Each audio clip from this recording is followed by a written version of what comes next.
Hey everybody, my name's Matt Woodruff. You probably know that because this is on my Facebook feed, which I very rarely use, so this would be a nice treat for everybody.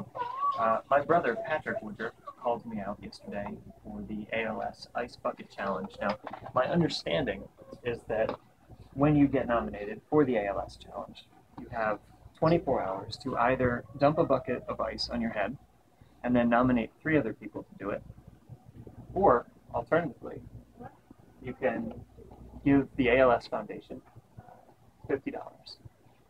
Unfortunately, I don't have $50. So it looks like I'm most likely going to get a little wet.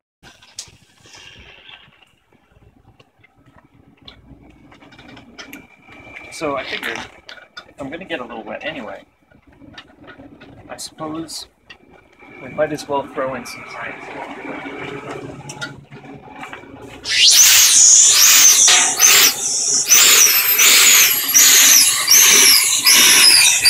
So I guess we'll see what we can come up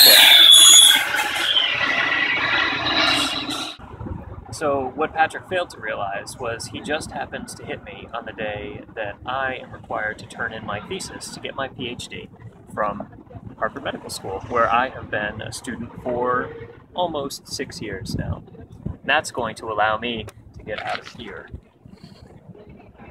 So I figured this might be a good way to celebrate. We've got some science-y ice, we've got a random guy with spear stirring that science-y ice, and we've got a thesis down below. So how about we get started?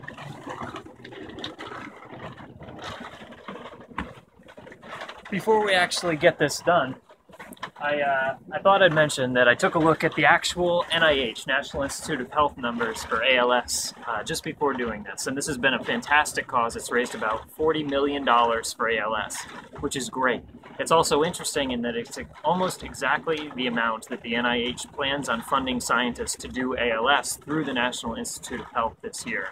An interesting thing is in 2010, 4 years ago, they funded $47 million, and that's because funding for science generally is unfortunately on the downswing. So if you have 30 seconds, take a minute, call your congressman, get the science flowing, I guess. So with that, I guess we can give it a shot. As always, thesis ready.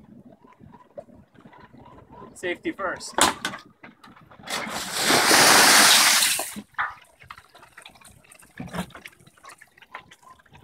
Yeah, that's cold. Mary Bavenzi, Riley Myers, and the Ragin' Cajun, James Carville, because from what I'm told, it's pretty hot in Louisiana in August.